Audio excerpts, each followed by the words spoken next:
ஏழாவது மந்திரம். கதம ஆத்மேதி யோயம் விஞ்ஞானமயக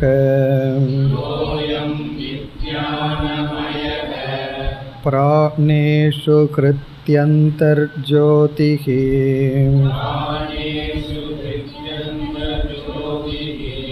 புருஷக சசமானசன் உபௌ லோகௌ அனுசஞ்சரதி த்யாயதீவ லேலாயதீவ சகி ஸ்வப்னோ பூத்வா இமம் லோகம் அதிக்ராமதி மிருத்யோ ரூபாணி.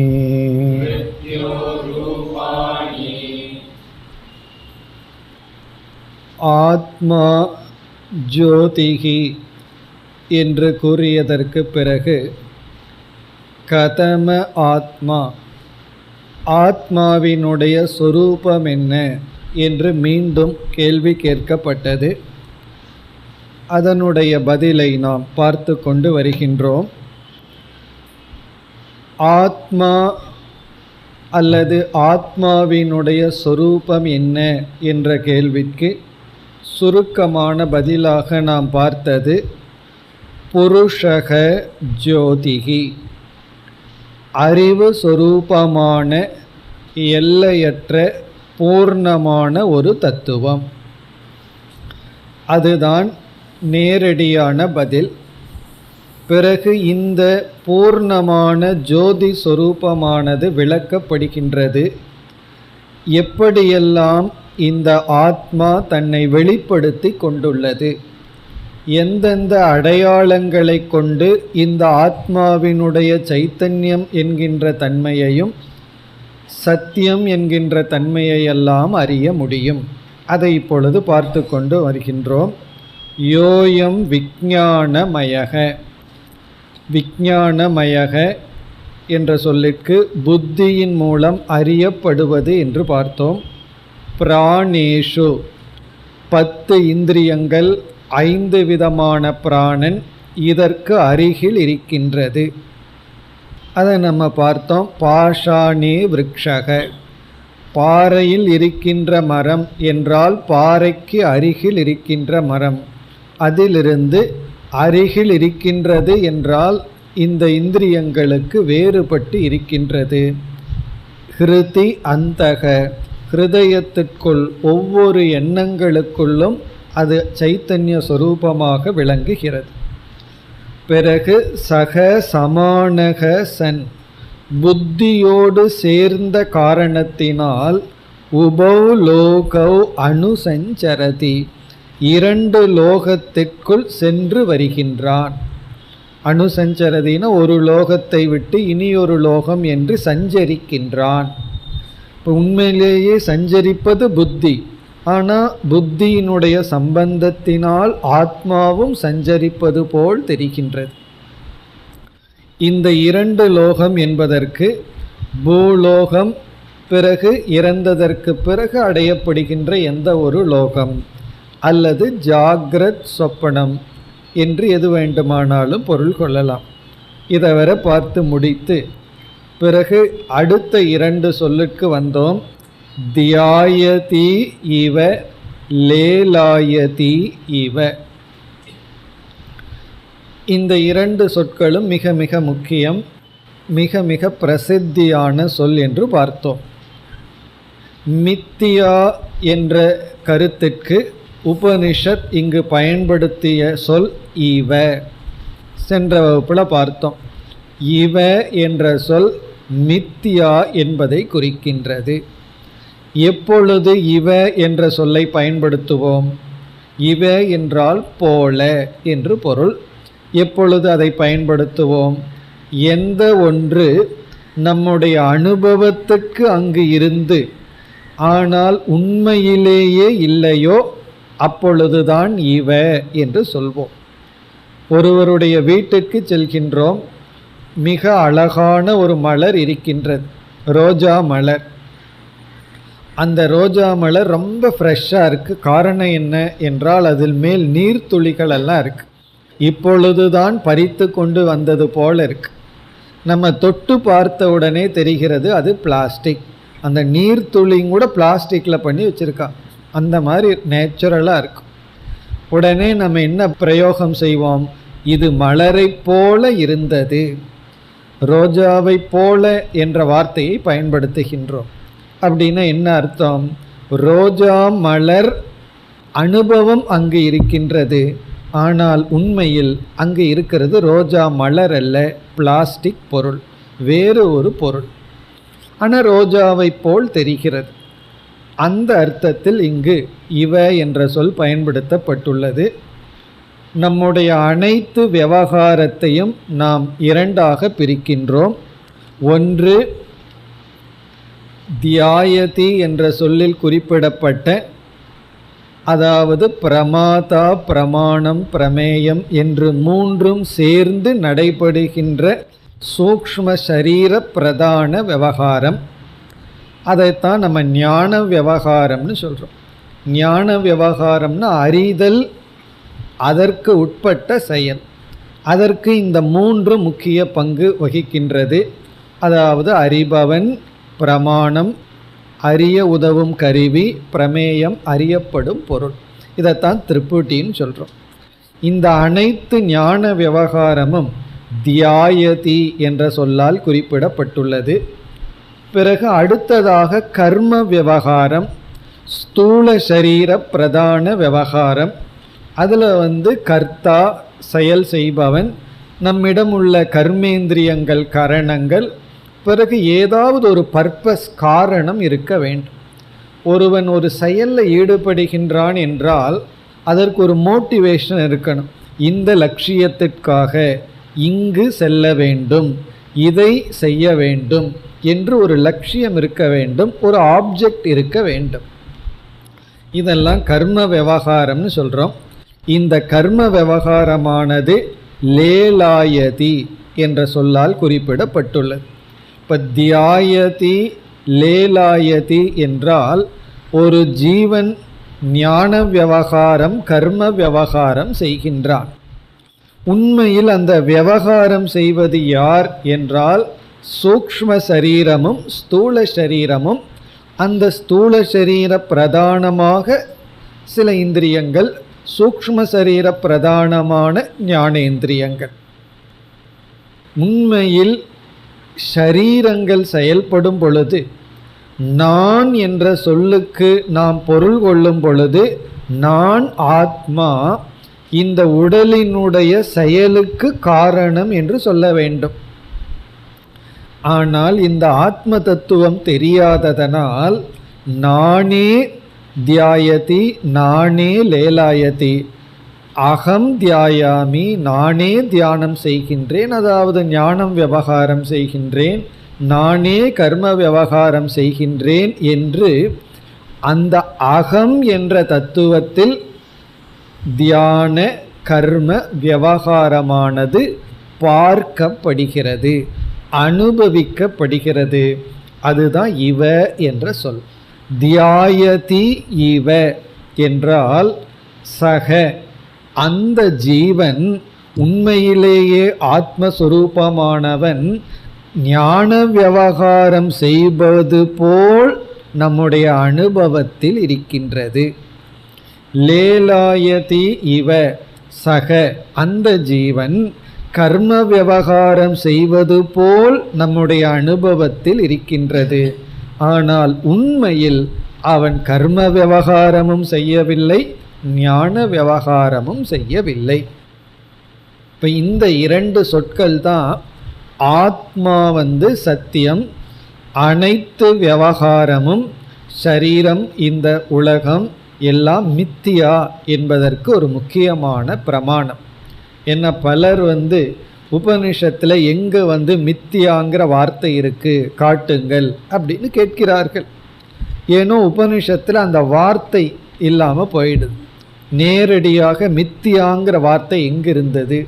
பின்னாடி ஆச்சாரியர்கள் அதிகமாக கையாண்டார்கள் மித்தியாங்கிற சொல். இப்போ உபனிஷத்தில் ஆர்த்தம் என்ற சொல்லும், இப்போ இந்த இடத்துல இவ என்ற சொல்லும் கையாளப்பட்டுள்ளது. இதுவே மித்தியா என்பதை குறிக்கின்ற சொல். என்ன நம்ம சென்ற வகுப்பில் பார்த்தோம், இவங்கிற சொல் மித்தியாவை குறிக்கும். காரணம் என்ன? மித்தியாங்கிற சூழ்நிலையில தான் இவவை பயன்படுத்துவோம். மித்தியாவுக்கு லட்சணமும் நம்ம பார்த்தோம். அனுபவத்தில் இருக்கு, உண்மையில் இல்லை, அது மித்தியா. இவங்கிறது எப்போ பயன்படுத்துவோம்? அனுபவத்தில் இருக்கு ஆனால் உண்மையில் இல்லை, அப்பொழுது இவங்கிற சொல்ல பயன்படுத்துவோம். இங்கே எந்த இடத்துல இவங்கிற சொல்ல உபனிஷத் பயன்படுத்தி உள்ளது? நம்முடைய அனைத்து விவகாரங்களிலும் பயன்படுத்தி உள்ளது. ஆகவே அந்த விவகாரம் செய்வது நான் அல்ல, செய்பவன் நான் அல்ல, செய்வது ஷரீரம். பிறகு நான் யார்னா அந்த விவகாரத்திற்கு ஆதாரமானவன். இனி அடுத்த பகுதிக்கு செல்லலாம். சகஹி சொப்னோ பூத்வா இமம் லோகம் அதிக்ராமதி மிருத்யோ ரூபாணி. கடைசி பகுதி. சக அந்த ஆத்மா. இங்க சகங்கிறதுக்கு ரெண்டு பொருள். ஒன்று சைத்தன்ய சுரூபமாக இருக்கின்ற ஆத்மா. சமானகசன் இப்பொழுது புத்தியோடு அபிமானம் வைத்த காரணத்தினால், புத்தியானது அந்த ஆத்மாவில் அத்தியாசம் செய்யப்பட்ட காரணத்தினால் என்ன ஆகுகின்றான்? இவனே என்ன செய்கின்றான்? சொப்னக பூத்வா. இப்பொழுது ஜாகிரத அவஸ்தையில் இருக்கின்ற இவன் சொப்னக பூத்வா என்றால் தைஜசனாக மாறி, இப்போ இவனே தான் இப்பொழுது தைஜசனாகவும் மாறுகின்றான். இப்போ சொப்னக பூத்வா அப்படின்னா சொப்பனத்தில் இவன் மாறி. இவன் எப்படி சொப்பனத்துக்கு மாறுறான்? இவன் எப்பொழுது தைஜசன் ஆகின்றானோ அப்பொழுது இவன் சொப்பனத்திற்கு சென்று என்னென்ன செய்கின்றான்? இமம் லோகம் அதிக்ராமதி, இந்த லோகத்தை கடந்து செல்கின்றான், இந்த லோகத்தை விட்டு விடுகின்றான். இந்த இடத்தில் இமம் லோகம் என்ற சொல்லுக்கு நம்முடைய ஸ்தூல சரீரம் என்பது பொருள். இமம் தேகம், இந்த ஸ்தூல தேகம். இங்கே லோகம் என்றால் உடல் என்று பொருள். இப்போ இமம் லோகம் இஸ் ஈக்வல் டு இமம் ஸ்தூல தேகம், ஸ்தூல சரீரம். அதிக்ராமதி, அதிக்ராமதின விட்டு விடுகின்றான், அபிமானத்தை விடுகின்றான்.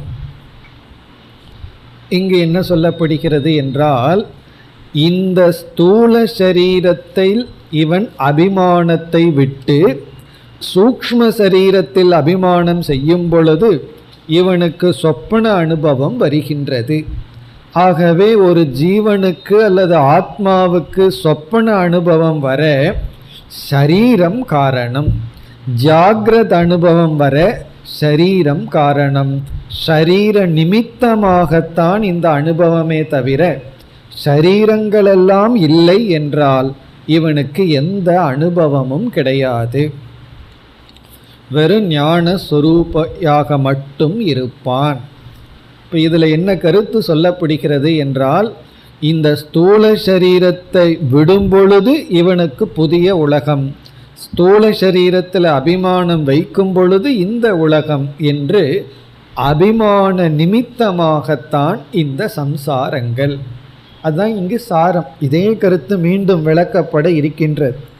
அபிமான நிமித்தமாகத்தான் சம்சாரங்கள். இனி கடைசியாக இரண்டு சொற்கள் இருக்கின்றது. மிருத்யோகோ ரூபாணி,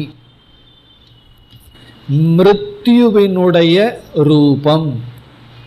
இங்கு மிருத்யோகோ ரூபாணி என்ற சொல் ஸ்தூல சரீரத்திற்கு அடைமொழியாக சொல்லப்பட்டுள்ளது. மிருத்யுவினுடைய ரூபமான ஸ்தூல சரீரத்தை, இங்கே எல்லாமே டிக்ஷனரிக்கு சம்பந்தமில்லாத அர்த்தங்கள் தான். இங்கே மிருத்யு என்ற சொல்லுக்கு அஜ்ஞானம் என்று பொருள். மிருத்யு இஸ் ஈக்வல் டு அஜ்ஞானம். ரூபாணி என்ற சொல்லுக்கு பொருள் ஞாபகாணி. ஞாபகாணினா ஞாபகப்படுத்தும். ஞாபகப்படுத்தும் என்றால் அதாவது சுட்டி காட்டும், சுட்டி காட்டுகின்ற. சுட்டி காட்டும் அப்படின்னா என்ன அர்த்தம்? அதை இண்டிகேட் பண்ணும் அப்படின்னு அர்த்தம். ரூபாணின இண்டிகேட்டர் அப்படின்னு அர்த்தம். மிருத்யு அப்படின்னா அஜ்ஞானம்.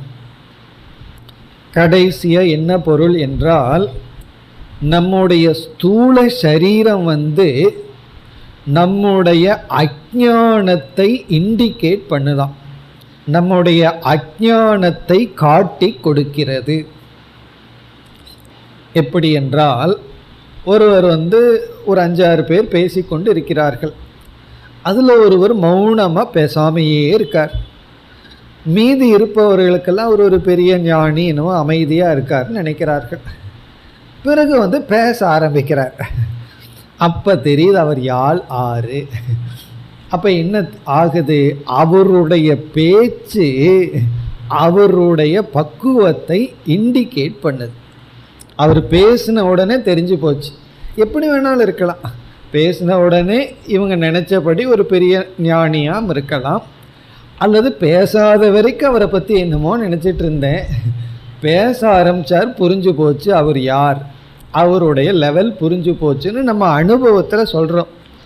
எப்படி என்றால், ஒருவருடைய பேச்சு, ஒருவருடைய நடவடிக்கை அவருடைய குணம், அவருடைய மன பக்குவத்தை காட்டி கொடுக்கின்றது.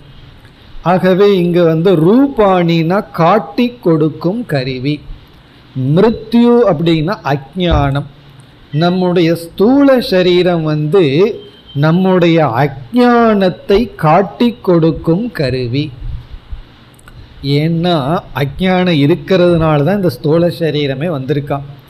அஜ்ஞானம்ங்கிறத நம்ம கடந்திருந்தோம்னா பிறகு நம்ம கர்மமெல்லாம் பண்ணி பாப புண்ணியத்தை சேர்த்து இந்த ஜென்மத்தில் ஒரு சம்சாரியாக இருக்க மாட்டோம். நாம் ஒரு சம்சாரியா ஸ்தூல சரீரத்தோடு இருக்கிறதே எதை காட்டி கொடுக்குதுன்னா நமக்கு அஜ்ஞானம் இருக்கு. இது ஜீவன் முக்தனுக்கு மட்டும் விதிவிலக்கு. ஏன்னா ஜீவன் முக்தனு சரீரத்தோடு இருக்கான், ஆனால் அவனுக்கு அஜ்ஞானம் இல்லை. அவனை பொறுத்த வரைக்கும் அவனுக்கு சரீரம் கூட இல்லை. அதை அடுத்த மந்திரத்தில் பார்க்க போகிறோம். ஆகவே சாதாரணமாக எல்லா ஜீவராசிகளிடம் அஜ்ஞானம் இருக்கு அப்படிங்கிறதுக்கு என்ன ஆதாரம்? ஒருவர் கேட்குறார், எனக்கு ஆத்ம அஜ்ஞானம் இருக்குங்கிறதுக்கு என்ன ஆதாரம் அப்படின்னு கேட்குறார். நம்ம பதில் சொல்லலாம், நீ இப்போ பேசிகிட்டு இருக்கிறிய அதுதான் உன்னுடைய ஸ்தூல சரீரம். அந்த என்ன ஆதாரம்னு இப்படி கேள்வி கேட்குறிய அதுவே ஆதாரம். ஏன்னா சில பேர் சொல்வார்கள், எனக்கு சந்தேகமே இல்லை அப்படின்னு சொல்லிட்டு, எனக்கு சந்தேகம் இல்லைங்கிறது நான் எப்படி நிரூபிக்கட்டும்னு கேட்டால், இப்படி கேள்வி கேட்குறிய அதுவே சந்தேகம் இருக்குங்கிறதுக்கு ஆதாரம். அதே போல் ஸ்தூல சரீரத்தோடு நாம் இருக்கிறதே, விவகாரம் பண்ணிகிட்ருக்கிறதே நமக்கு ஆத்ம அஜ்ஞானம் இருக்குங்கிறத காட்டி கொடுக்கின்றது. அதனால் உபனிஷத்து என்ன சொல்கின்றது? ஸ்தூல சரீரம் அஜ்ஞானத்தை காட்டி கொடுப்பது ஸ்தூல சரீரம்.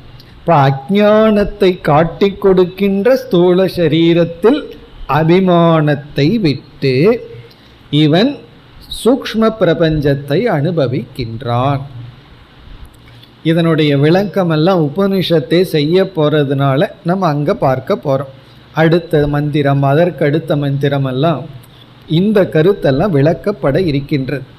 அடுத்த 2 மந்திரங்கள் சக சமானக சன் உபௌலோகௌ அனுசஞ்சரதி, இந்த வாக்கியத்திற்கான விளக்கம். ஆகவே விளக்கத்தை நம்ம அங்கு பிறகு பார்ப்போம். இப்போ இத்துடன் இந்த மந்திரம் முடிவடைகின்றது. அதாவது இந்த மூன்றாவது ஸ்வயம்ஜோதி பிராமணத்தில் கிம் ஜோதிகி அயம் புருஷகங்கிறது கேள்வி. ஒரு ஜீவனுடைய விவகாரத்திற்கு ஜோதியாக இருப்பது என்ன? ஆதித்யன்ல ஆரம்பித்தார் யாக்ஞவல்யர், கடைசியா வாக்குக்கு வந்து பிறகு இறுதியா ஆத்மா என்று சொன்னார். ஆத்மனா ஏவ ஜோதிஷா, ஆத்மா என்ற ஜோதியினால் ஒருவன் எல்லா விவகாரமும் செய்கின்றான்னு சொன்னார். உடனே ஜனகர் கேட்டார், கதமக ஆத்மா, அந்த ஆத்மாவினுடைய சொரூபம் என்ன? அதற்கு மிக சுருக்கமாகத்தான் பதில் சொல்லப்பட்டது. ஜோதிகி புருஷக, சைத்தன்ய சொரூபமான பூர்ணமான தத்துவம். சரி, வெறும் பூர்ணம் பூர்ணம்னு சொல்லிட்டு இருந்தா ஒன்றும் புரியலையேன்னு சொல்லும் பொழுது சில சொற்கள் எல்லாம் வந்தது.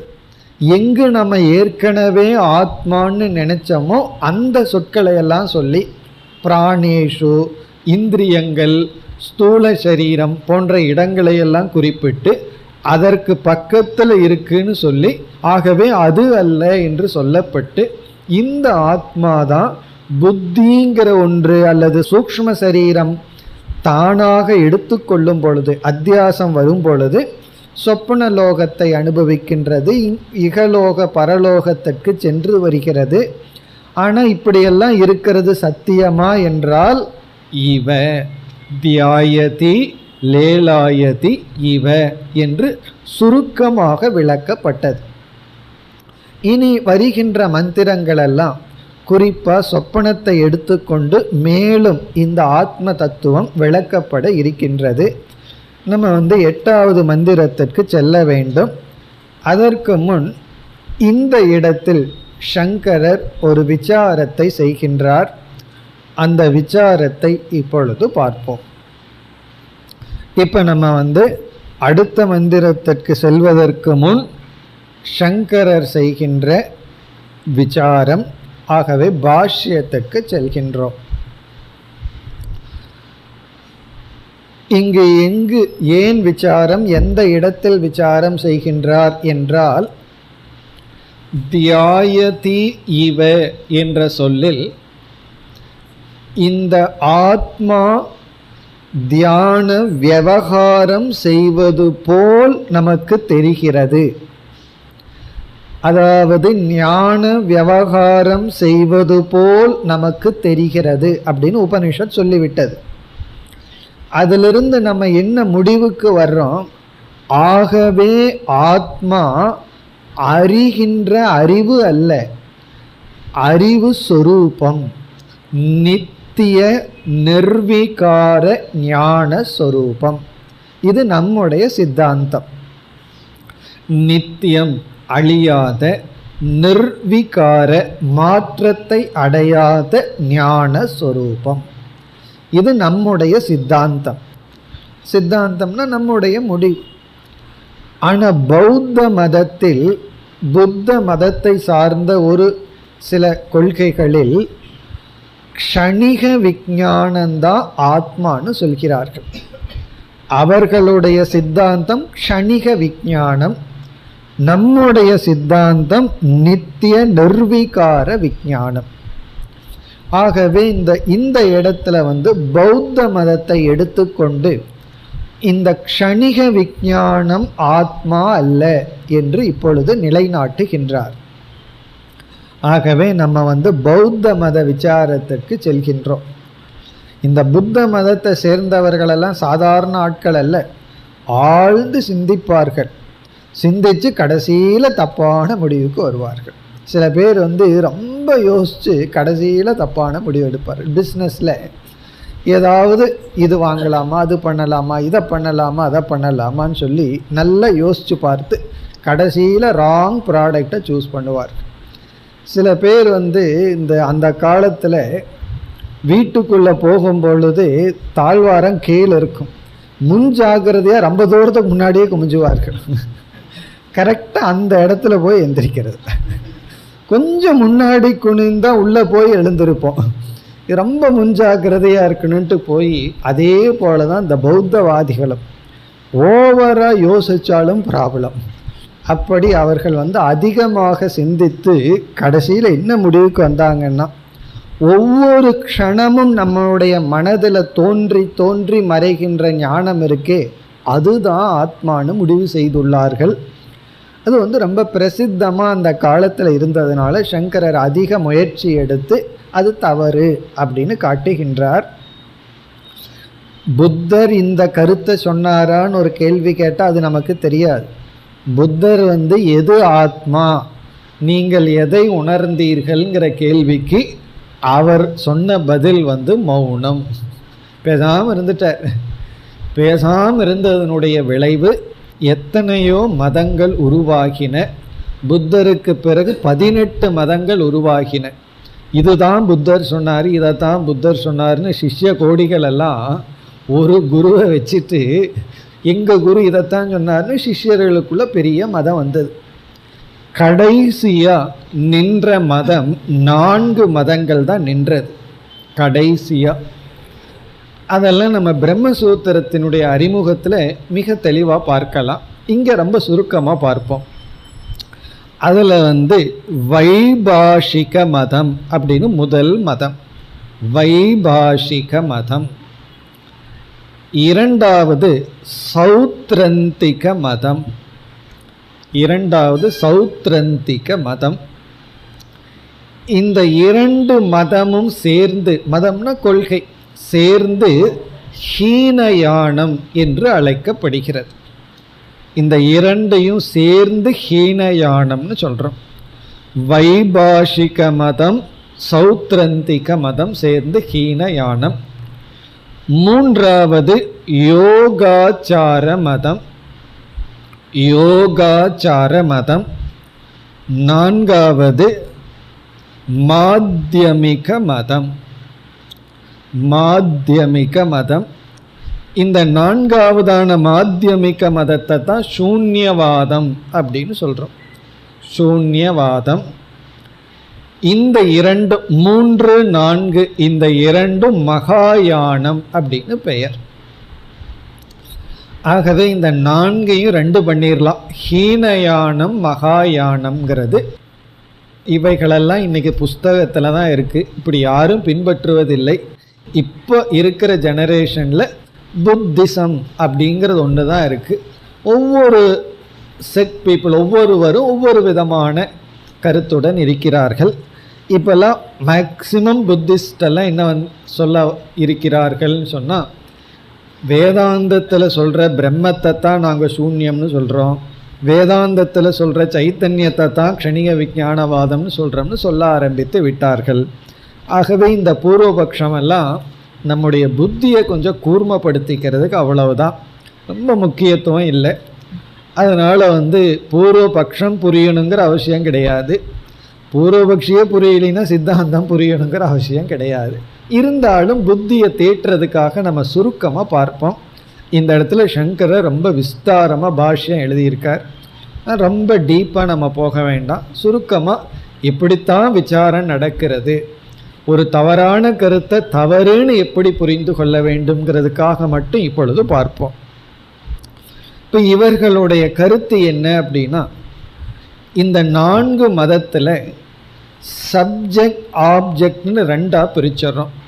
ஆப்ஜெக்டை பற்றி என்ன இவங்களுடைய ஒப்பீனியன், சப்ஜெக்டை பற்றி இவர்களுடைய ஒப்பீனியன் என்ன அப்படின்னு முதல்ல எடுத்துட்டோம். அப்படின்னா முதல் மதம் இருக்கே, வைபாஷிக மதம், அவர்கள் என்ன சொல்கிறார்கள், நாம் பார்த்து அனுபவிக்கின்ற இந்த பிரபஞ்சம் சத்தியம். அது அவர்களுடைய கொள்கை. நாம் பார்த்து அனுபவிக்கிற இந்த உலகம் சத்தியம். அதனால தான் புத்தர் இந்த உலகத்தை விட்டு போயிட்டார். இது சத்தியமாக இருக்கிறதுனால தான் வேண்டான்னு போய் அவர் தியானத்திலேயே இருந்து மோட்சத்தை அடைஞ்சார். ஆகவே உலகம் சத்தியம். பிறகு என்ன சொல்கிறார்கள், இந்த சத்தியமான உலகம் அப்படின்னு நான் சொல்கிறதுக்கு காரணம் பிரத்யக்ஷ பிரமாணம். இந்த உலகத்தை பிரத்யக்ஷ பிரமாணத்திலேயே நம்ம அறியலாம் அப்படிங்கிறது அவர்களுடைய கொள்கை. இந்த 2வது ஆள் என்ன சொல்கிறான், சௌத்ரந்திக மதத்தை சார்ந்தவர்கள் அவர்களும் இந்த உலகத்தை சத்தியம்னு சொல்கிறார்கள். ஆனால் அவன் இன்னும் கொஞ்சம் புத்திசாலி போல் இருக்கு. அவன் என்ன சொல்றான், இந்த உலகத்தை அனுமானத்தின் மூலமாக தான் அறிய முடியும், பிரத்யக்ஷத்தில் அறிய முடியாது அப்படின்னு சொல்கிறார்கள். இதெல்லாம் ஏன் என்னங்கிற விசாரமெல்லாம் நமக்கு அவசியம் இல்லை. இப்படி இந்த ஹீனயானத்தை சார்ந்தவர்கள் இந்த உலகம் சத்தியம் என்று சொல்கிறார்கள். பிறகு இந்த 3வது ஆள் 4வது ஆள் இருக்கிறார்களே யோகாச்சார மதம், இந்த யோகாச்சார மதத்தை தான் க்ஷணிக விஞ்ஞானவாதம்னு சொல்றோம். சூரிய மாத்தியமிகன் அவனைத்தான் சூன்யவாதின்னு சொல்றோம். இவங்க 2 பேருமே இந்த பிரபஞ்சம் அசத், அதாவது மித்தியா என்று சொல்கிறார்கள், அன்ரியல் அப்படின்னு சொல்கிறார்கள். இவங்க மித்தியாங்கிறத பயன்படுத்தினாலும்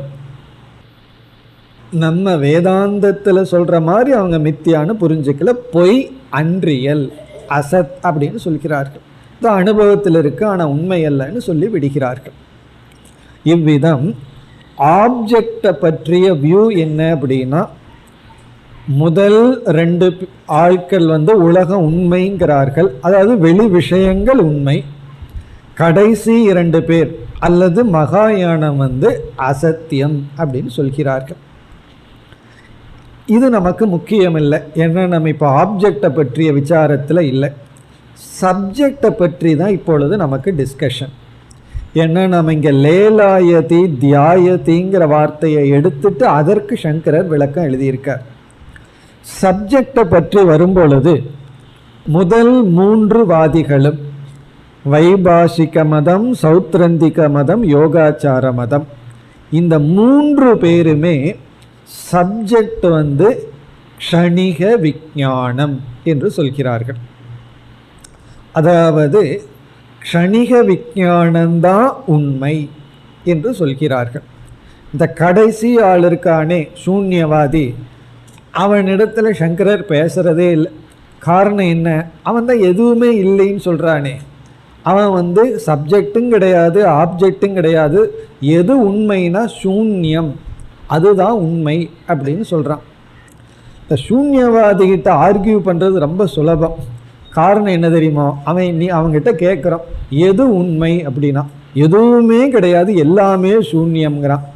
உடனே நீயும் சூன்யந்தான்ட்டு வந்துடும். காரணம் என்ன, எல்லாமே சூன்யங்கும் போது நீயும் இல்லை, நீயே இல்லாத போது உங்ககிட்ட எதுக்கு நான் ஆர்கியூ பண்ணணும். அவன் வர்றான், இல்லை நான் எல்லா சூன்யம்னு உங்ககிட்ட ஆர்கியூ பண்ணி நிலைநாட்ட வர்றேன்னு சொன்னால் அவங்ககிட்ட நாம் சொல்லிடலாம் நானும் சூன்யம் நீயும் சூன்யம், பேசாமல் இருந்துடலாம். ஆகவே அவங்ககிட்ட பேசுறதுக்கு ஒன்றும் இல்லை.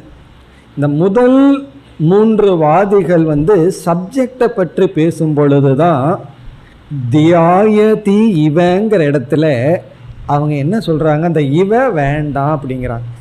இவவை விட்டுருவோம், தியாயதின்னு வச்சுக்கலாம்.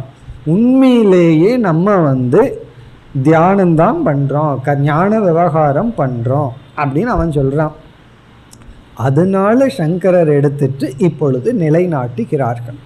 இப்போ பூர்வபக்ஷி எதை அட்டாக் பண்ணுறான், நம்ம இவவை அட்டாக் பண்ணுறான். போலன்னு சொல்கிறத அவன் அட்டாக் பண்ணி என்ன சொல்கிறான், நம்முடைய அனுபவத்தில் ஒவ்வொரு க்ஷணமும் அறிவு தோன்றி தோன்றி மறைகிறது, அதுதான் ஆத்மா, அதுதான் சத்தியம், அதுதான் உண்மை. அதுதான் அவர்களுடைய கொள்கை. அதாவது உபனிஷத்தே அதை ஒத்துக்குது, தியாயதிங்கிற வார்த்தையை சொல்லி இருக்கிறது. ஆனால் இவன்னு சொல்லுது, இவனை விட்டுட்டு தியாயதிங்கிற வார்த்தை என்ன குறிப்பிடுகிறது, நம்முடைய மனதில் ஒவ்வொரு க்ஷணமும் அறிவு வந்து போயிட்டுருக்கு, அதுதான் சத்தியம் அப்படின்னு அவன் சொல்கிறான். அதாவது விகாரம், மாறிக்கொண்டிருக்கின்ற அனித்திய, ஒவ்வொரு க்ஷணம்தான் ஒரு அறிவு இருக்கு, அடுத்த க்ஷணம் இனி ஒரு ஞானம் வருது, அடுத்த க்ஷணம் இனி ஒரு ஞானம் வருகிறது. அப்படி மனதில் வருகின்ற ஒவ்வொரு க்ஷணமும் அழிகின்ற அனித்தியமான மாறிக்கொண்டிருக்கின்ற அறிவு தான் சத்தியம், அதுதான் நான், அதுதான் உண்மை. நம்ம என்ன சொல்கிறோம், அது கிடையாது, நித்தியமான நிர்விகாரமான ஒரு விஞ்ஞானம் இருக்கு, அதுதான் சத்தியம்னு நம்ம சொல்றோம். அவன் என்ன சொல்றான்? க்ஷணிகமாக பிரவாகமாக இருக்கின்ற விஞ்ஞானம்தான் சத்தியம், அதுதான் உண்மை. என்ன நம்ம அனுபவத்தில் அதுதான் இருக்கு. நீ சொல்ற மாதிரி அழியாத மாறாத ஒரு ஞானத்தை நம்ம பார்க்கல, அது கிடையாது என்று அவர்கள் கூறுகிறார்கள். யார்? இந்த முதல் 3 மதங்கள், இந்த சூன்யவாதியை தவிர மற்ற புத்த மதத்தை சார்ந்தவர்கள் எல்லாம் க்ஷணிக விஞ்ஞானவாதிகளாக இருக்காங்க. சப்ஜெக்ட் விஷயத்தில், ஆப்ஜெக்ட் விஷயத்தில் ஒருவருக்கொருவர் கருத்து வேறுபாடு இருக்கும்.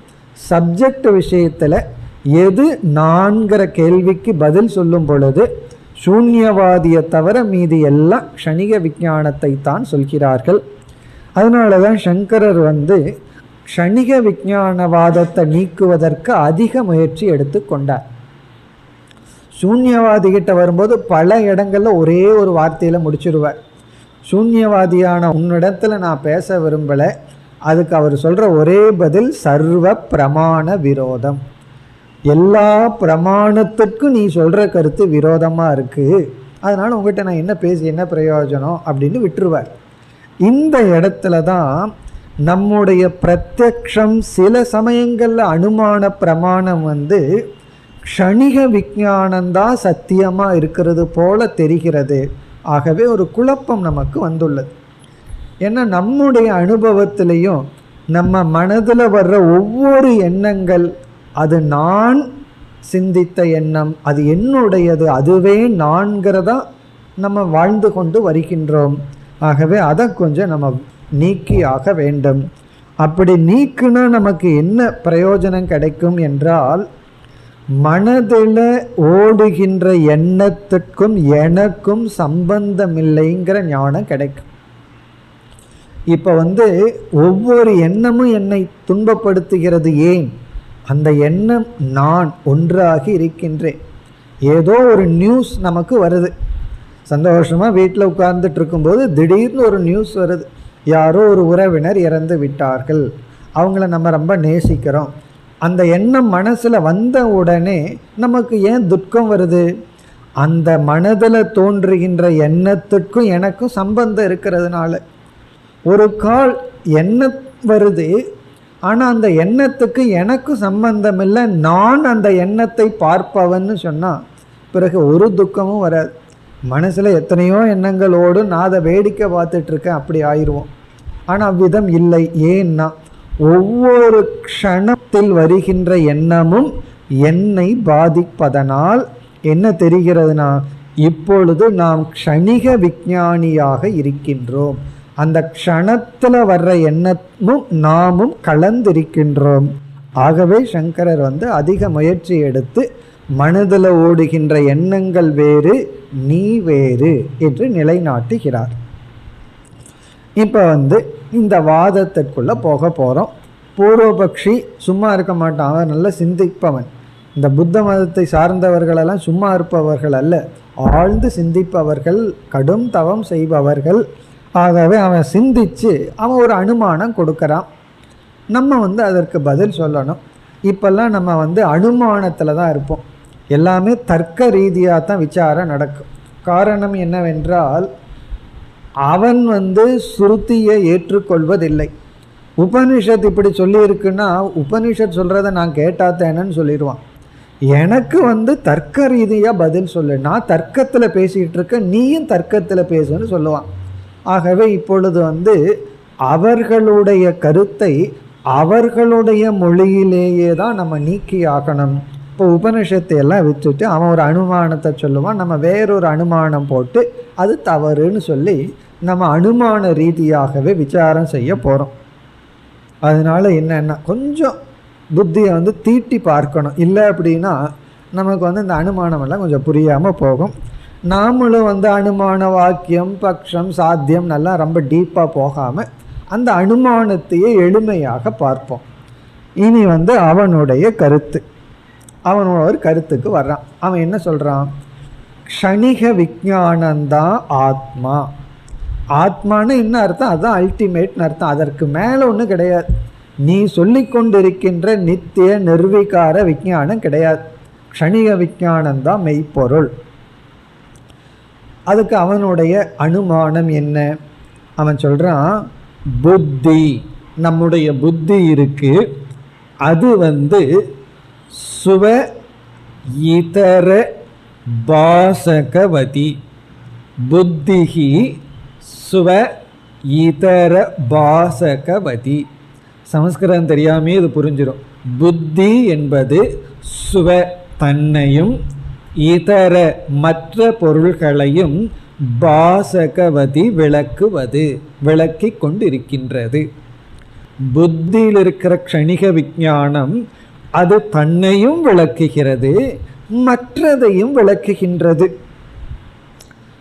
ஏன்னா பாசகத்துவாத், அது என்றுமே பிரகாசமாக இருப்பதனால். ந வெதிரேகேன கடவது, பானையை போல் அல்ல. அவன் என்ன சொல்றான், புத்தி தன்னையும் விளக்கி கொள்கிறது, மற்றதையும் விளக்குகிறது. காரணம் என்ன? அது எப்பொழுதுமே விளங்கி கொண்டு உணர்வு ரூபமான சொரூபம். பானையை போல் அல்ல. பானை தன்னை விளக்கவில்லை, மற்றதையும் விளக்கவில்லை, ஆனால் புத்தி அப்படி விளக்குகிறது. இப்படி இருக்கும் பொழுது நீ எதுக்கு அனாவசியமாக ஒரு ஆத்மான்னு உன்னை கொண்டு வர்ற? புத்தியே அது தன்னையும் விளக்கி இருக்கு, மற்றதையும் விளக்கி கொண்டு இருக்கின்றது. இப்படி விளக்கி கொண்டு இருக்கும் பொழுது உனக்கு எதுக்கு அனாவசியமாக ஆத்மான்னு ஒன்று, நித்தியமாக ஒன்று இருக்குது. புத்தியை விளக்குறதுக்கு இனி ஒரு சைத்தன்யம்னு எதுக்கு ரெண்டாவது சைத்தன்யத்தை கொண்டு வர்றேன்? புத்தியே சுயமாக விளங்கி கொண்டு இருக்கு. நம்முடைய அனுபவத்தில் அப்படித்தான் இருக்கு. புத்தி விளங்கி கொண்டு இருக்கிறது, புத்தியே தன்னையும் மற்றதையும் விளக்கி கொண்டு இருக்கின்றதே அப்படின்னு அவன் சொல்கிறான். அதற்கு நம்ம என்ன சொல்கிறோம்? உன்னுடைய அனுமானத்தை நாங்கள் ஏற்றுக்கொள்ள மாட்டோம். அதாவது புத்தி புத்தியும் விளக்கப்படுகிறது. புத்தி பானையை போல அப்படின்னு நம்ம எக்ஸாம்பிள் சொல்கிறோம். புத்தி பானையை போல, அது உண்மையிலேயே ஜடம் அப்படின்னு நம்ம சொல்லும் பொழுது அவன் சொல்கிறான் புத்தி தீபவது. இப்போ ரகளை எக்ஸாம்பிளில் இருக்கு. நாம் என்ன சொல்கிறோம்? புத்தி கடவதுங்கிறோம். அவன் என்ன சொல்கிறான்? புத்தி தீபவது. இதுதான் ரகலையே. இப்போ நாம் புத்தி பானையை போல, அவன் என்ன சொல்கிறான்? புத்தி தீபத்தை போல அப்படின்னு சொல்லி இந்த எக்ஸாம்பிளில் இருக்கும். அதனால் என்ன சொல்கிறான்? தீபத்தை போலங்கிறதுனாலேயே புத்தி தன்னையும் மற்றதையும் விளக்குகிறது. ஆகவே எப்படி தீபமானது தன்னையும் விளக்கி கொண்டு மற்றதையும் விளக்குகிறதோ, அதே போல புத்தியானது தன்னையும் விளக்கி கொண்டு மற்றதையும் விளக்குகிறது. நான் புத்தியை கடத்தை போல, பானையை போலங்கிறது ஏற்றுக்க மாட்டேன். அப்படி நான் ஏற்றுக்கணும்னா நீ எனக்கு கண் முன்னாடி காட்டணும், ஜடமான புத்தியை நீ காட்டணுங்கிறான். அது நம்மளால் முடியாது, அதுதான் சிரமமாயிடுது. இப்போ எப்படி பானையை நீ ஜடமாக காட்டுறையோ அதே போல் புத்தியை எனக்கு ஜடமாக காட்டுங்கிறான். அப்படி உன்னால் காட்ட முடியுமான்னு கேட்ட உடனே நம்ம என்ன சொல்கிறோம்? முடியாதுன்னு சொல்கிறோம். அப்படின்னா தீபம்ங்கிற உதாரணத்தை ஒத்துக்கோ. நீ உதாரணத்தை மாற்றிடு, கடம்ங்கிற உதாரணத்தை எடுத்துக்க மாட்டேன், தீபம்ங்கிற உதாரணத்தை வச்சுட்டு பேசுங்கிறான். உடனே நம்ம என்ன பண்ணுறோம்? போனால் போட்டும் பொழைச்சி போட்டுன்னு விடுறது போல், சரி நான் அந்த உதாரணத்தை எடுத்துட்டு ஆர்கியூ பண்ணுறேன் அப்படின்ட்டு நம்ம வர்றோம். ஆகவே நம்ம வேற வழி இல்லாமல் புத்தியை ஜடமாக அவனுக்கு காட்ட முடியாத காரணத்தினால தீபத்தையே புத்திக்கு உதாரணமாக எடுத்துட்டு, அதாவது புத்தியையே ஜோதின்னு எடுத்துக்கொண்டு இப்போ நம்ம ஆர்கியூ பண்ண வர்றோம். வேற வழி இல்லாமல் நம்ம தீபம்ங்கிற உதாரணத்தை எடுத்துக்கிறோம். வேற வழி இல்லாமலும் அல்ல, சில சமயம் புத்தியை தீபம்னு ஜோதின்னு சொல்கிறதுலையும் தவறு இல்லை. காரணம் என்ன? இங்கே யாக்கியவல்கியர் ஆதித்யனையே ஜோதின்னு ஆரம்பித்தார். அப்படிங்கும்போது இந்த புத்தியை ஜோதின்னு சொல்கிறதுனால நமக்கு என்ன கெட்டு போயிடுது? அப்படி ஆரம்பிக்கின்றோம். ஆரம்பித்து என்ன சொல்கிறோம், நீ சொல்கிறபடியே புத்தியை தீபத்திற்கு உதாரணமாக எடுத்து கொண்டாலும் இந்த உன்னுடைய அனுமானமும் உன்னுடைய கருத்தும் தவறு. நம்ம என்ன எப்படி நம்முடைய ஆர்குமெண்ட், இப்போ நம்முடைய ஆன்சர் நம்ம என்ன சொல்கிறோம், நீ என்ன சொல்கின்றாய், தீபம் தன்னையே விளக்குகின்றதுன்னு சொல்கிறாய், அதையே நாங்கள் தவறு என்று சொல்கின்றோம். அப்படி நம்ம ஆர்கியூமெண்ட்டுக்கு வர்றோம். அதாவது தீபம் தன்னையே தான் விளக்கி கொண்டு மற்றதையும் விளக்குகிறது, புத்தியும் தன்னையே தான் விளக்கி கொண்டு மற்றதையும் விளக்குகிறதுன்னு சொல்கிற. நாங்கள் என்ன சொல்கிறோம், இந்த கருத்தே தவறு, அது அதையே விளக்கி கொள்கிறது என்பதை நாங்கள் ஏற்றுக்கொள்வதில்லை. அதற்கு என்ன உதாரணம் என்றால் கர்ம கர்த்திரு விரோதம். கர்ம கர்த்திரு விரோதம்ங்கிற தோஷத்தை சொல்லி அது தன்னைத்தானே விளக்கி கொள்கிறதுங்கிறத நாம் ஏற்றுக்கொள்வதில்லை. நீ அப்படி சொல்லுவேன்னு சொல்லுவான், அதுக்கு நம்ம வேற பதில் வச்சுருக்கோம். நம்ம இந்த இடத்துல சொல்கிறோம், அது அதையே விளக்கி கொள்கிறது அப்படிங்கிறத ஏற்றுக்கொள்வதில்லை. அப்படி ஏற்றுக்கொண்டால் அது அதையே சாப்பிடுதுன்னு அர்த்தமாயிடும். நமக்கு ரொம்ப பசிக்குதுன்னு வச்சுக்கோமே, கையை சாப்பிட ஆரம்பிச்சிடும். அப்படி எப்பாவது நடக்குதான்னா நடக்கிறது இல்லை. ஆகவே இதிலிருந்து என்ன தெரியுதுன்னா, அது அதையே சாப்பிடாது, அது அதையே விளக்காது. சப்ஜெக்ட் ஆப்ஜெக்ட் என்னைக்குமே வேறுதான். Subject object ஒன்றாகாது. அது அதையே விளக்குகிறதுனா இந்த இடத்துல என்ன ஆகுது, விளக்குபவன் சப்ஜெக்ட், விளக்கப்படுவது அதுவும் சப்ஜெக்ட் ஆயிடுது. அது அதையே விளக்குகிறது, அது முடியாது. இல்லையே நான் என்னையே பார்க்கிறேன்னு சொன்னால் அந்த இடத்துல அந்த பார்க்கிற நான் வேறு, பார்க்கப்படுபவன் வேறு, அப்படி பிரிச்சிடுறோம். அது அதையே விளக்காது. அப்படி விளக்குகிறதுன்னு சொன்னால் சப்ஜெக்ட் ஆப்ஜெக்ட் ஒன்றாயிருங்கிற வந்துடும்.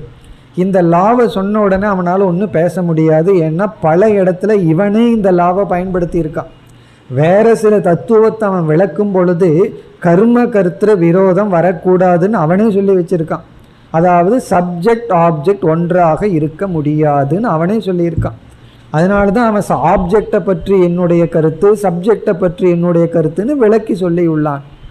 ஆகவே சப்ஜெக்ட் ஆப்ஜெக்ட் ஒன்றாகி விடுங்கிற தோஷத்தினால வெளிச்சம் தன்னைத்தானே விளக்கி கொள்கிறதுங்கிறதை ஏற்றுக்கொள்வதில்லை.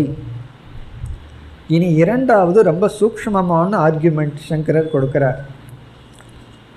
அந்த லாவில் அடிப்படையிலும் தன்னைத்தானே விளக்குகிறதுங்கிறது தவறுன்னு சொல்கிறார்.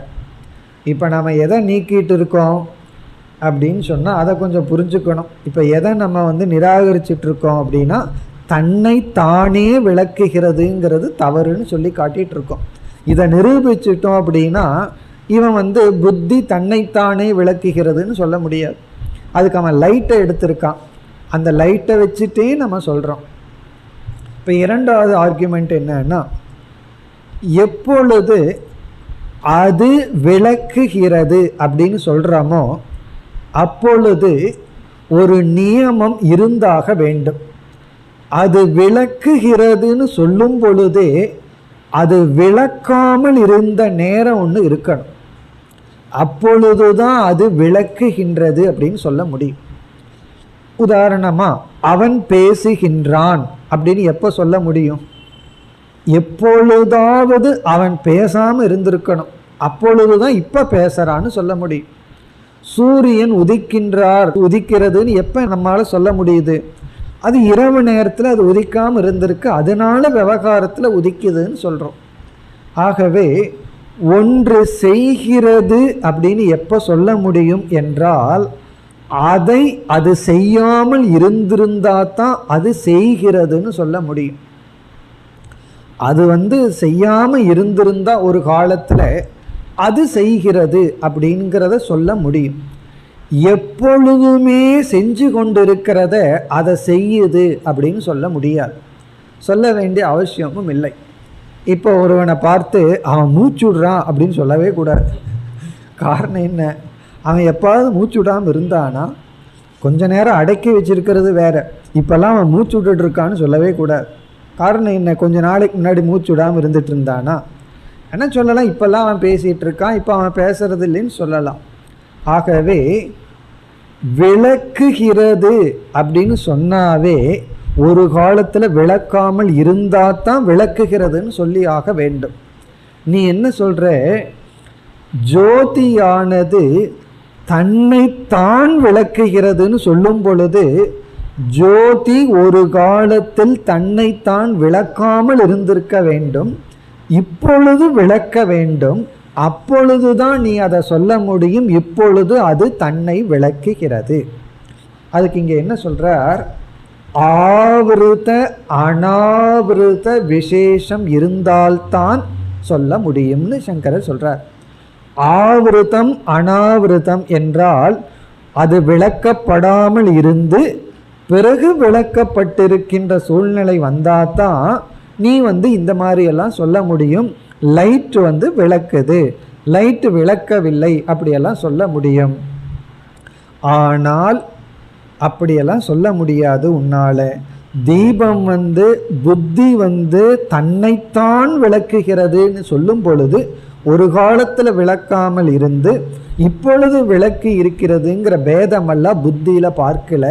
உன்னுடைய கருத்துப்படி புத்தி எல்லா காலத்திலும் விளங்கி கொண்டிருக்கின்றது. ஆகவே தன்னைத்தானே புத்தி விளக்கி கொண்டிருக்கிறதுங்கிறத உன்னால சொல்ல முடியாது. ஆவிருத்த அனாவிருத்த விசேஷ அபாவாத்னு சொல்றார். ஒரே வார்த்தையில சொல்லிட்டு போயிடுறார். நம்ம இதை புரிஞ்சுக்கிறதுக்கு ரொம்ப யோசிச்சோம்னா தான் இதனுடைய கருத்து புரியும். யோசிச்சும் புரியலையேன்னா சந்தோஷம். காரணம் என்ன? பூர்வபக்ஷமே அவசியம் இல்லை. அதே பொய்ன்னு சொல்றது புரியலன்னு வருத்தப்பட வேண்டாம். புரிஞ்சாலும் சரி புரியாட்டியும் சரி. இப்போ கடைசியாக என்ன வர்றோம்? நீ புத்தி தன்னைத்தானே விளக்குதுன்னு சொல்ல முடியாது, அவ்வளவுதான். இது ரொம்ப முக்கியத்துவம் இல்லாததுனால ரொம்ப விளக்கமாக இதை நம்ம பார்க்கல, இதோட போதும். பிறகு அதை விட பெரிய லாஜிக்கு நம்ம வர்றோம். நீ என்ன சொல்கிற? அதாவது தீபத்தை உதாரணமாக எடுத்துட்டு தீபத்துக்கே அந்த தன்மை இருக்கிறதாக சொல்கிற. அது யாராலும் விளக்கப்படாமல் தன்னைத்தானே விளக்கி மற்றதையும் விளக்குகிறதுன்னு சொல்கிறேன். ஒரு தீபம் இருக்கு, அது மற்றதை விளக்குது, அது அதையே விளக்கி கொள்கிறதுன்னு சொல்கிற. நாம் என்ன சொல்கிறோம்? இந்த தீபமே சக்ஷுவை சார்ந்துதான் இருக்கிறது. இந்த தீபம் இருக்கே அதுவே கண்ணை சார்ந்துதான் இருக்கின்றது. கண்ணை மூடிட்டோம் அப்படின்னா அங்கே தீபம் கிடையாது. ஆகவே தீபத்தினுடைய விளக்கம் அது கண்ணை சார்ந்துள்ளது. சரி, கண்ணு தான் இப்போ ஜோதியானா கண்ணு மனதை சார்ந்துள்ளது. ஆகவே உன்னுடைய தீபம் நீ கொடுத்த எக்ஸாம்பிள் ஸ்வயம் ஜோதி அல்ல, அதுவும் சார்ந்துள்ளது. அதுதான் நம்முடைய கடைசி ஆர்குமெண்ட். அப்படி கேட்டதுக்கு நம்ம என்ன பதில் சொல்லாது? என்னோட கண்ணை சார்ந்துள்ளது. அதனால் சூரியன் பெருசா நம்ம கண்ணு பெருசான்னா நம்ம கண்ணு தான் பெருசு. காரணம் என்ன? அவ்வளவு பிரகாசமான சூரியனை ஒரு நொடியில் நம்ம இருள் ஆக்கிடலாம். எப்படின்னா கண்ணை மூடணும்னா. சரி, கண்ணு தான் பெருசான்னா நம்ம எண்ணம். இப்படி சொன்ன உடனே பூர்வபக்ஷி சொல்கிறான், நீ இப்படியே சொல்லிகிட்டே போனால் அனவஸ்தா தோஷம் வந்துடுமே. ஒன்றை விளக்குது, ஒன்றை விளக்குது, எங்கே தான் நிறுத்த போகிறேன்னா அதுக்காகத்தான் நாங்கள் ஆத்மான்னு சொல்லி அங்கே ஒரு ஃபுல் ஸ்டாப் வச்சுருக்கோன்னு பதில் சொல்கிறோம். ஆத்மாவிடம் நாம் அங்கு ஃபுல் ஸ்டாப் வைக்கிறோம். ஆத்மாதான் நித்திய ஜோதி. நீ எந்த ஒரு இடத்துல நித்தியம் அப்படின்னு ஒன்றை ஏற்றுக்கொள்ளவில்லையோ அப்பொழுது தான் அப்படியே போயிட்டு இருக்கோம். நாங்கள் புத்தின்னு ஒரு ஜோதி இருக்குது, அதற்கு ஒரே ஒரு ஸ்டெப்பு தான் போகிறோம். அந்த புத்தியை பிரகாசப்படுத்துவது ஆத்மா. அந்த ஆத்மா நித்தியம் அப்படின்னு நம்ம சொல்கிறோம் என்று நம்ம பதில் சொல்கிறோம். அப்படி பதில் சொன்ன உடனே அவன் என்ன பேச முடியும்? அவன் உண்மையிலேயே ஒன்றும் பேச முடியாது. நம்ம நீ சொல்வது தவறு, உன்னுடைய எக்ஸாம்பிளையே நாங்கள் பொய் பண்ணிட்டோம், நீ தீபத்தை முக்கியமாக வச்சு, அந்த திருஷ்டாந்தம் தான் ரொம்ப முக்கியம் அனுமானத்தில், அந்த அனுமானத்தில் இருக்கிற திருஷ்டாந்தத்தையே நாங்கள் பொய் பண்ணி உன்னுடைய தீபத்தை நீ பெருசாக எடுத்துக்க முடியாது, ஏன்னா அதுவே கண்களால் பிரகாசப்படுத்துது, அது அதை விளக்குகிறதுங்கிறதே பொய். இப்படி சொன்ன உடனே அவன் நம்ம கேட்குறான், நீ இப்போ ஸ்வயம் ஜோதி பிராமணன் சொல்லி ஸ்வயம் ஜோதின்னு சொல்லிட்டு இருக்கிறிய, அதனுடைய அர்த்தம் என்ன அப்படின்னா நம்ம சொல்கிறோம், நாங்கள் என்றைக்குமே ஆத்மா தன்னை விளக்குதுன்னு சொல்லலை. ஸ்வயம் ஜோதின்னு சொன்னால் மற்றதை விளக்குகிறது, தன்னை விளக்க வேற ஒன்றும் தேவையில்லைன்னு தான் சொல்கிறோம். ஆத்மா விளங்க வேற ஒரு பிரமாணமும் தேவையில்லைன்னு சொல்கிறோமே தவிர அது அதையே விளக்குகிறதுன்னு சொல்லவில்லை. இங்கே ரங்க நுணுக்கமாக இருக்கு. ஆத்மா தானாக விளங்குகிறது ஸ்வயம் ஜோதின்னு சொன்னால் அது அதையே விளக்குகிறதுன்னு நம்ம சொல்லலை, அதை விளக்க எதுவும் தேவையில்லைன்னு தான் சொல்கிறோம். அது அதையே விளக்குகிறதுன்னு சொல்லலை, அது மற்றதை விளக்குகிறது, இப்படி நம்ம சொல்கிறோம். ஆனால் இந்த க்ஷணிக விஞ்ஞானவாதி நான் ஏற்றுக்கொள்ள மாட்டேன், நாங்கள் க்ஷணிக விஞ்ஞானம்னு ஒரு பிரவாகம் இருக்குது, அதுதான் உண்மை அப்படின்னு சொல்கின்றான். இனி அவர்களுக்காக சங்கரர் அவர்களுக்கு புரிகிறதுக்காக பல தோஷங்களை கூற இருக்கின்றார். க்ஷணிக விஞ்ஞானம் சத்தியம்னா இந்தந்த தோஷங்கள் வரும்னு அடுக்கடுக்க தோஷங்களை அடுக்கி கொண்டு செல்கின்றார். அவைகளை அடுத்த வகுப்பில் பார்ப்போம். ஓம் பூர்ணமத பூர்ணமிதம் பூர்ணாத் பூர்ணமுதச்யதே பூர்ணஸ்ய பூர்ணமாதாய பூர்ணமேவாவசிஷ்யதே. ஓம் சாந்தி சாந்தி சாந்தி.